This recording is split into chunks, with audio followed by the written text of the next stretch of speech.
The fire started at 3 in the morning. That was what the fire marshal said when he knocked on Dotty Reeves's door 4 hours after the fact. A clipboard tucked under his arm and a look on his face that told her he had delivered worse news and would, again. The kitchen was a total loss, he said. The walls had to come down to the studs. She would not be able to cook in her home for 6 to 8 weeks, minimum, maybe longer if the electrician found what he suspected in the wiring that ran behind the pantry wall. Dotty listened to all of it without sitting down. She stood in her front doorway in her good wool cardigan, the grey one Marcus had bought her the last Christmas he was alive, and she nodded at appropriate intervals, and she thanked the man for coming, and she closed the door softly behind him. Then she walked to the living room, sat down in the chair by the window, and looked at the street outside. It was still early. The sodium lamps were still on. Mrs. Pettigrew's porch light was on, had been since the engines came, and Dotty could see the pale shape of Celeste Odom standing by her mailbox in a house dress and sneakers.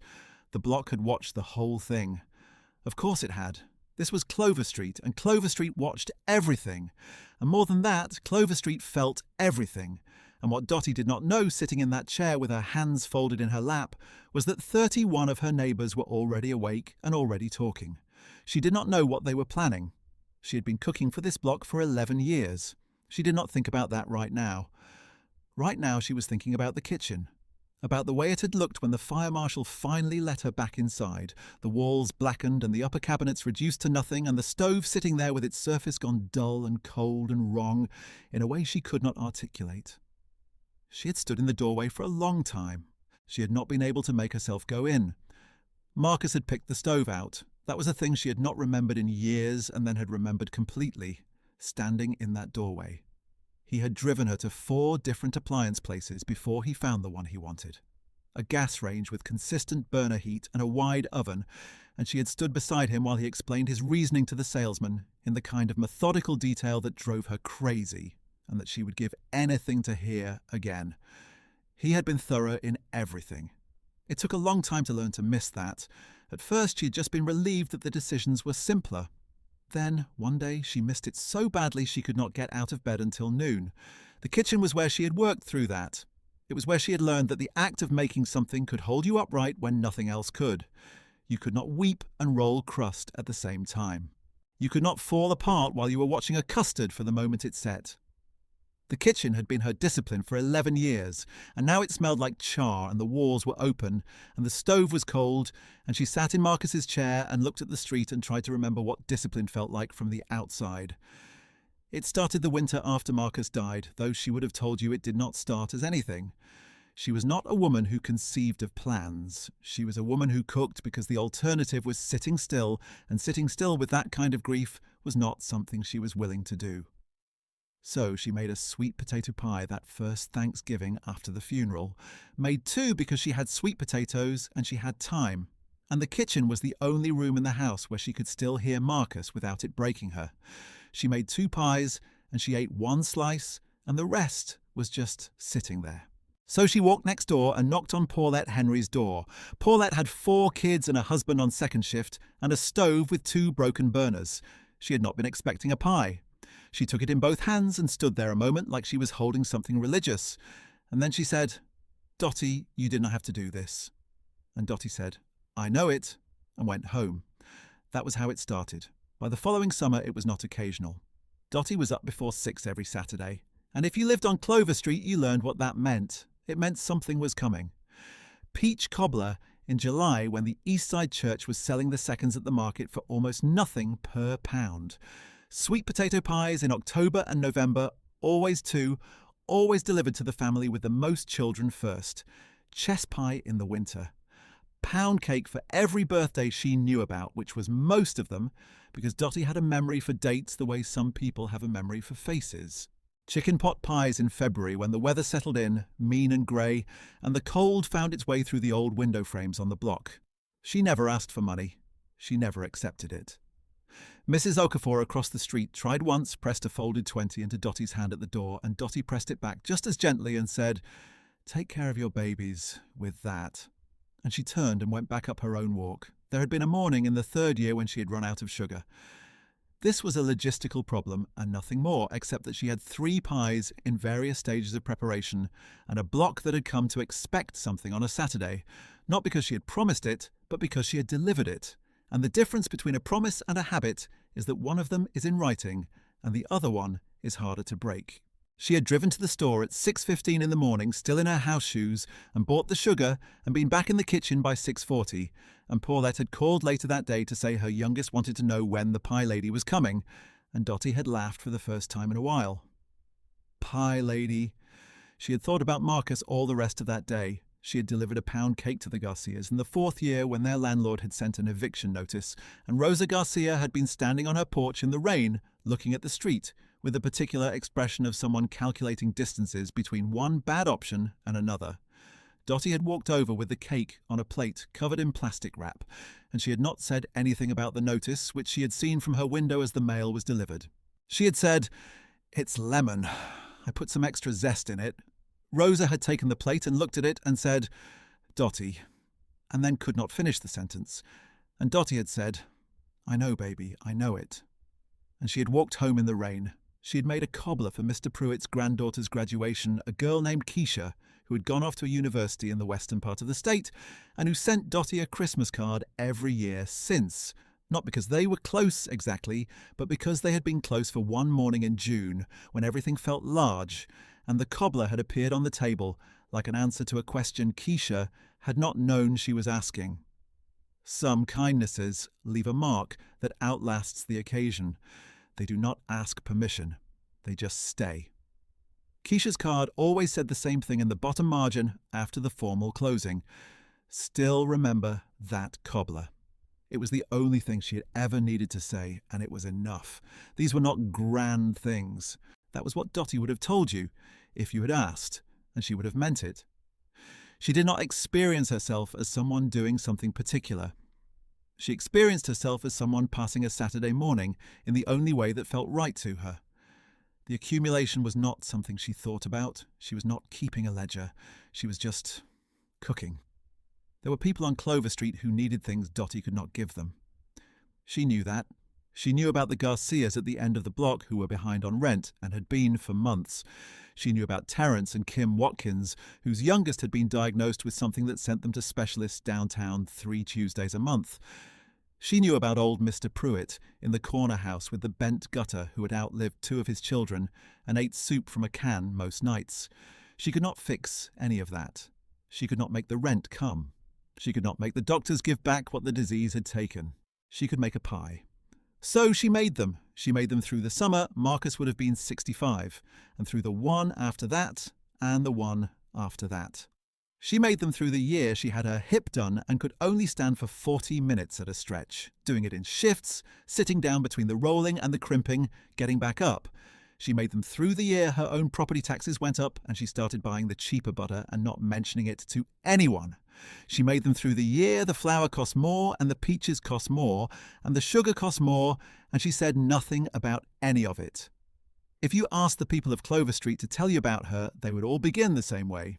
They would say, she just shows up. And they would say it the way you say something that has become so reliable it is almost invisible. The way you talk about weather patterns or the rising of the sun, something you have stopped marvelling at because it has always been there. She had been there for 11 years. Have you ever had someone in your life like that? Someone who gives so quietly and so steadily that you almost forget to see it? Leave a thought in the comments. Because this story is about what happens when the block finally sees. The fire was an accident. The investigator determined it within a day. A wire behind the wall behind the refrigerator, old insulation worn through, a slow heat that built across hours and found the cabinets before any alarm caught it. The damage was contained to the kitchen and the wall between the kitchen and the dining room, but that was enough. The stove was gone. The cabinets were gone. The walls were charred down to bare wood. Dotty's daughter Renee drove up from Richmond that same morning, was there by noon, and stood in the kitchen doorway and cried. Not in front of Dotty. She turned and went to the bathroom and ran the tap and stood there, and Dotty could hear the tap running longer than it needed to, but she did not say anything about that. Renee wanted Dotty to come back to Richmond with her. "Mama, just come stay. I have the room. It's no trouble." "Baby, my whole life is here." Dotty said. Not sharply, just plainly the way a person states a fact that is not up for revisiting. Renee left on Sunday with her mother's promises to call every evening and to let the insurance process and to not do anything drastic. What drastic meant, neither of them defined. The insurance adjuster came Monday and walked through the kitchen with a tablet and a flat, careful expression, and he told Dotty she had a policy that would cover structural damage and replacement of appliances, but that the timeline was what it was, and the contractors were who they were, and she should expect the process to take the better part of 3 months. He said this without apology. He was not unkind. He was simply a man reporting facts. 3 months. He went through a checklist on his tablet. Structural assessment, he said, pointing at where the wall had been. Electrical inspection, and he pointed at where the wiring had come through. Permit pulling, contractor scheduling, materials ordering. He used the word process 7 times in 20 minutes. She counted, not because she meant to, but because her mind had always counted things when it could not find a way to land anywhere else. Marcus had said once that she counted things when she was managing something. He had meant it affectionately. She had said, I do not count things, and he had said, you're counting now. And she had said, I am not, and then caught herself counting the tiles on the kitchen floor. After the adjuster left, she called the one contractor she knew personally, a man named Beaumont who had fixed her roof gutters 3 years before, and he told her gently that his earliest opening was January. It was November. He said he was sorry. She said she knew he was. She made a list of things she could cook on the hot plate upstairs. The list was short, and none of it satisfied her. You could heat soup on a hot plate. You could make oatmeal. You could warm bread in the microwave. These were not things that held a person upright. These were things you ate when you were in between something better. She was 67 years old, and she had been in between things before, and she had always gotten through, and she would get through this. She told herself this in Marcus's chair, looking at the street, and she believed it in the material sense of the word, and not entirely in any other. Dotty thanked him and walked him out and went back to the living room and sat in Marcus's chair. She was 67 years old. She had a pension from 31 years at the county records office. She had the house, paid off 5 years before Marcus died. She was not without resources. She would be fine. She'd told Renee she would be fine, and she meant it in the material sense of the word.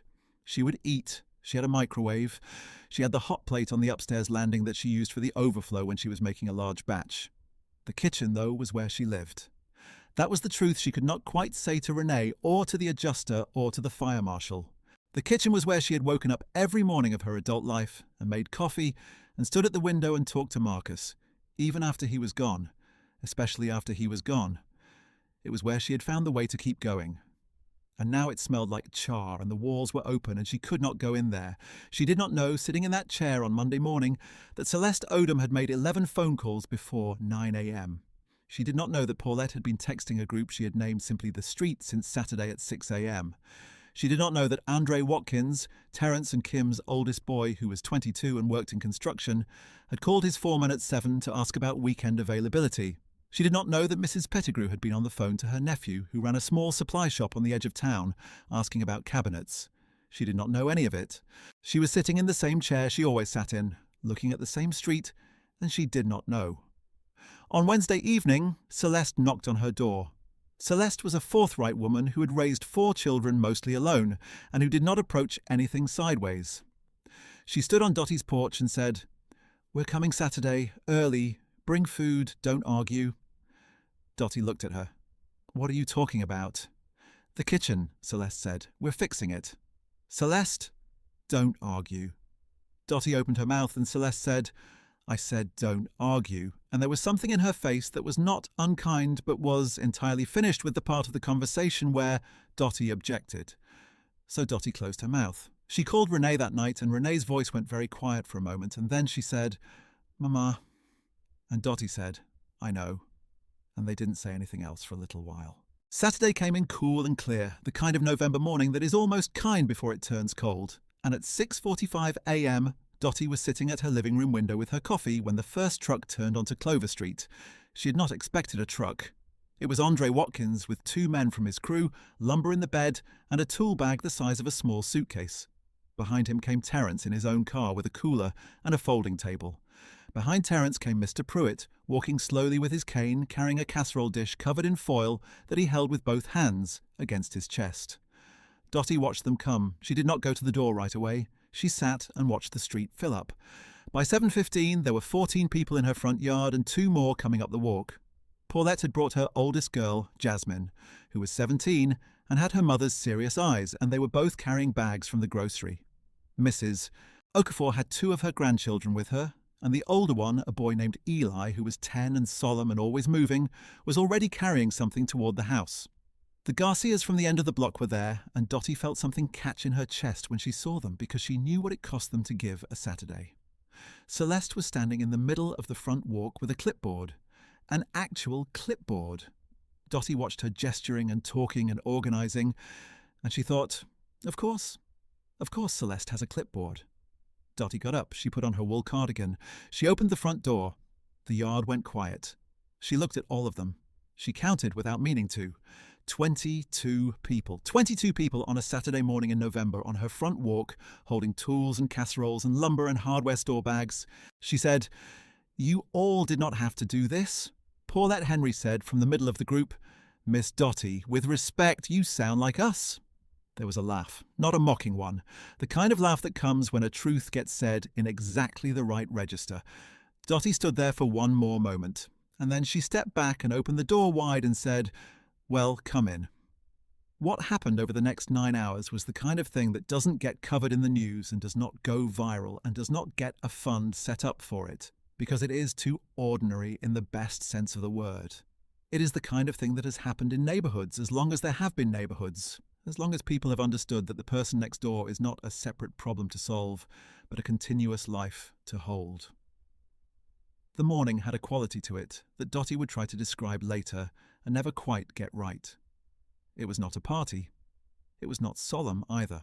It was something that did not have a name she knew, the combination of purposeful noise and easy quiet, people who knew each other well enough to work without much talking, to know when to move and when to hold still and when to bring someone a cup of coffee without being asked. Andre's crew had that quality from the start, and the neighbourhood people around them matched it, because this was not foreign territory. Most of them had held each other through things. They knew how this kind of work went. Andre Watkins and his crew pulled the damaged wall down to clean studs by mid-morning. They worked with a quiet, professional efficiency that seemed to Dotty like something almost beautiful, the way they moved around each other without commentary, each person knowing what the next needed before it was asked. Roland, the compact and cheerful man he was, arrived at 9 with a van and a set of cabinets that fit the kitchen wall as though they had been measured for it, which, it turned out, they had been. Roland had been inside the house twice before in his life, once for a birthday and once for Marcus's repast, but he had a gift for spatial memory and he had done his measuring quietly on Tuesday morning when Dotty was next door at Celeste's. Dotty did not know about that Tuesday morning. She found out sometime around 10, standing in the kitchen doorway watching Roland hand-level the upper cabinet with a patience that reminded her of Marcus, and Celeste said beside her, "He was in here for 20 minutes. You were eating my corn muffins." And Dotty turned to look at her, and Celeste just lifted her chin slightly in Roland's direction, as if to say simply, "Look at what we did."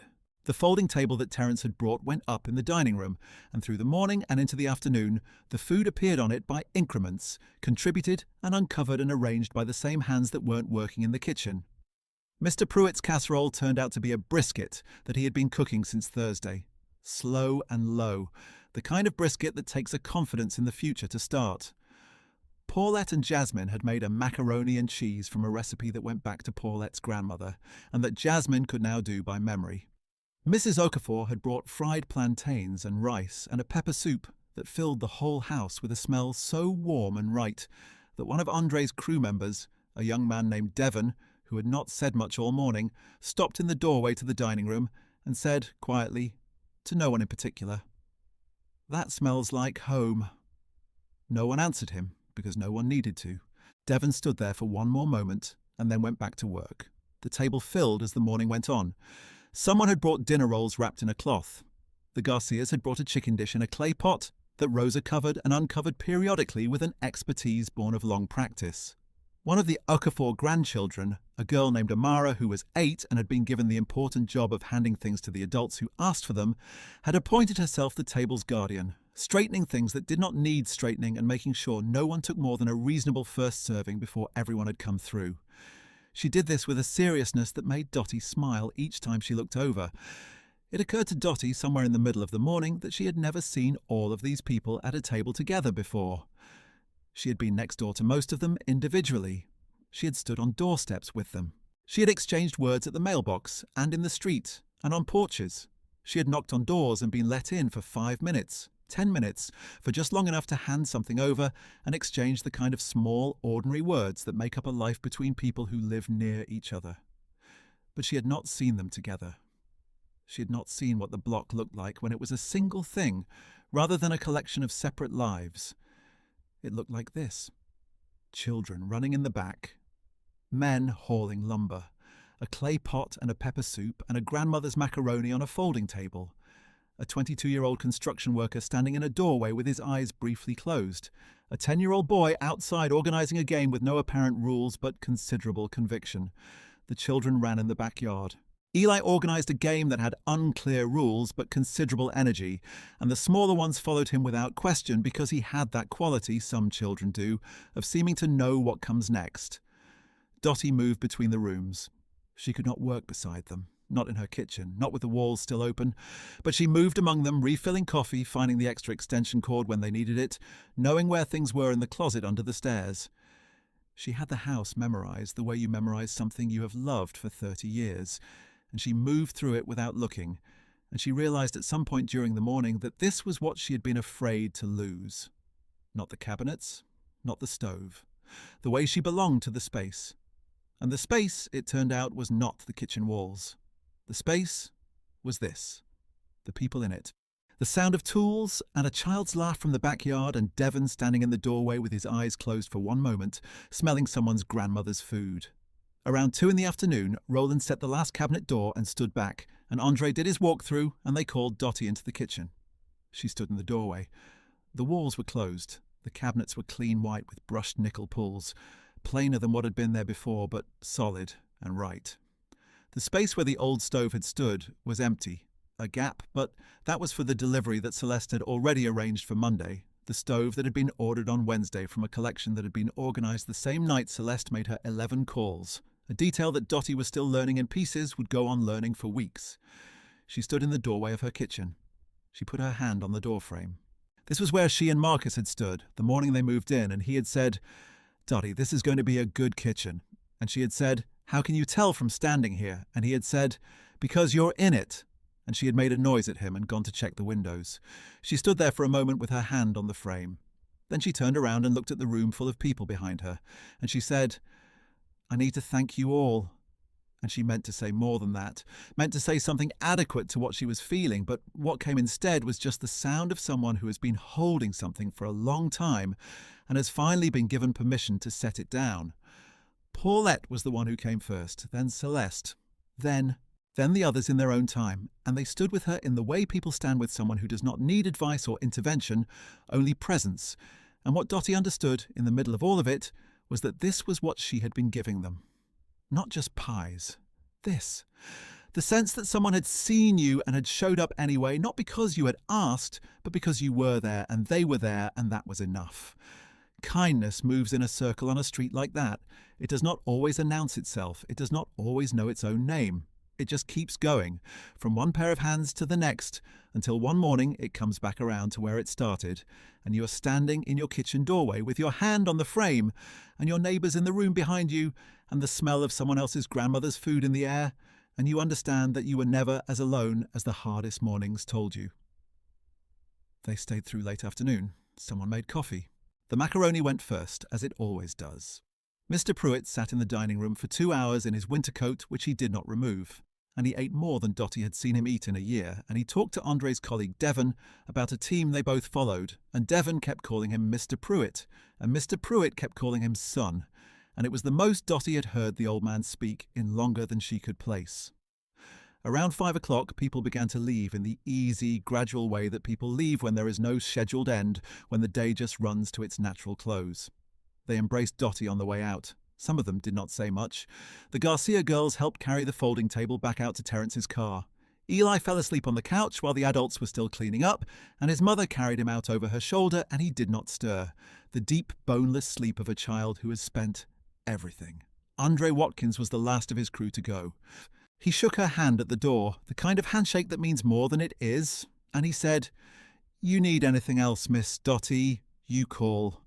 She said she would. She knew she would not need to. She knew this block, and she knew that what had happened today was not a one-time event, but a revelation about what had always been true. The street went quiet. The last light was going behind the buildings to the west, turning the sky above Clover Street, a pale amber that softened everything it touched. Word gets around on a block like Clover Street. By Sunday, the story had moved past the block. Celeste's sister in the next neighbourhood knew. Paulette's pastor knew. Devon went home and told his mother, and his mother told the women in her prayer circle, and one of those women called her own daughter, and her daughter was a reporter who worked for the local paper, though that would not matter for another 2 weeks, and even then, Dottie did not see herself the way the story was told. All warmth and deliberateness, as though she had set out to build something. She had only set out to get through the morning. The stove came Monday, as Celeste had arranged. It was a gas range, 6 burners, the kind Dottie had always wanted and had always put off, telling herself when the old one gave out, which it never had, which was how she had ended up cooking on a 40-year-old 4-burner for 3 decades. It was installed by noon. At 12:30, Dottie Reeves stood in her restored kitchen and turned on the pilot and felt the gas catch. She made a sweet potato pie. She made it the way she always made it, the way she had learned from her own mother in a kitchen not much different from this one, measuring by the feel of things, the way the filling looked in the bowl, the way the crust felt under her hands when it was right. She made it without thinking about what she was doing, which was the only way she ever made it, and when it came out of the oven at 2 o'clock, she set it on the cooling rack and stood at the window. The street was quiet. A Tuesday kind of quiet. Mr. Pruitt was on his porch in his winter coat. 2 of Mrs. Okafor's grandchildren were on the sidewalk, the younger one watching the older one do something with a stick. The Garcia's oldest was heading to her car with a backpack, late for something, and she looked up at Dottie's window and raised her hand once, just barely. A small, acknowledging wave. Dottie raised her hand back. When the pie had cooled, she covered it with a cloth and carried it next door. She knocked on Paulette's door. Paulette opened it and looked at the pie, and then looked at Dottie and said, "You are something else." "It's just a pie," Dottie said. "It is not just a pie," Paulette said. "And you know it." Dottie handed it over. She stood on the porch for a moment in the cool air, and then she said, "Tell Jasmine I'll show her the recipe if she wants." Paulette's face did something quiet and real. She said, "She'll want." 2 months later, on the first Saturday morning of the new year, Jasmine Henry stood at Dottie's kitchen counter with her sleeves rolled up and her hair tied back, and Dottie stood beside her and said, "Start with the sweet potatoes. Always cook them whole, never cut them first." And Jasmine said, "Why?" And Dottie said, "Because your mother would have asked why too, and because the answer is, it holds the moisture in. Write that down." Jasmine wrote it down in a spiral notebook she had brought specifically for this purpose. The pages still crisp and new, the handwriting careful. She was a thoughtful girl. She approached things the way her mother approached them, with a seriousness that was not heaviness but attention. She asked good questions. She wanted to know the reason behind each step, not to challenge anything, but because she understood, young as she was, that a technique without its reason was something you could follow but not own. They worked through the morning. The butter went in at room temperature, not melted, and Jasmine wrote that down. The spices were cinnamon and a small amount of ginger and something Dottie called a whisper of nutmeg, which Jasmine wrote down as exactly that, a whisper of nutmeg, and Dottie looked at what she had written and nodded. The eggs went in one at a time, and this was the part where Jasmine's technique slipped a little. She rushed it, and Dottie said nothing except, "Slower. Let each one come in on its own." Jasmine slowed down. The kitchen smelled the way it was supposed to smell. Dottie stood at the window while the first pie was in the oven and looked at the street. The Okafor grandchildren were out in the cold, bundled to their ears, doing something with a ball. Mr. Pruitt was not on his porch. It was too cold for that, but his light was on in the front window, the warm, particular yellow of a lamp in a room where a person is sitting. Jasmine wrote it down. By March, Dottie had given the recipe to 3 people on the block. Not the full recipe, mind you. She gave it in pieces. Over time, the way things worth knowing are usually passed along. A detail here, a technique there, a morning in the kitchen that was more than its surface. She had learned this from her mother, and her mother had learned it from hers, and now Jasmine Henry had it in her own handwriting in a spiral notebook she kept on her nightstand. The kitchen on Clover Street kept cooking. Dotty kept waking up before 6 on Saturdays. The smell of something in the oven was back in the house by 7. And Mr. Pruitt, 2 doors down, who ate his soup from a can most nights and would never say otherwise, found a peach cobbler on his porch on a Thursday evening in the middle of a cold spell, left without a note, the way Dotty always left things, without a name attached because she was not doing it to be thanked.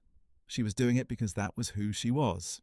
Because Marcus had known it on the first morning they stood in that kitchen, a young couple with their whole life ahead of them, and a kitchen that was just a kitchen and nothing more. He had looked at her, and he had known. She thought about that sometimes, standing at the window waiting for something in the oven. She thought about how it is possible to know a person from the outside in a way they can never fully know themselves. You cannot see your own steadiness. You cannot feel the weight of what you give because you do not think of it as weight. You just get up in the morning and you do the thing that is yours to do, and you do it again the following morning. And you do not call it faithfulness because it does not feel like a choice. It just feels like being yourself.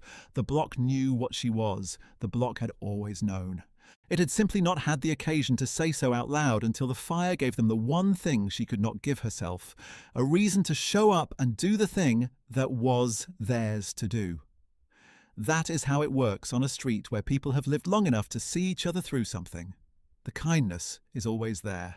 Sometimes all it needs is a door wide open and someone stepping back to say, "Come in."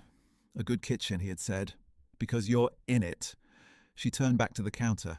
Jasmine was adding the vanilla now, careful and slow, getting it right. Outside the window, the street was its ordinary self, the grey-brown January light on the old oaks, the Okafor children still at their game, the stop sign at the corner. All of it the same as it had always been. All of it hers. If you know someone like Dotty, someone who gives quietly and keeps giving, drop her name in the comments. Just her first name is enough. Let's see how many there are. And if this story moved you, there is another one waiting that you will not want to miss. This story is inspired by real acts of community kindness. All characters and events depicted are fictional,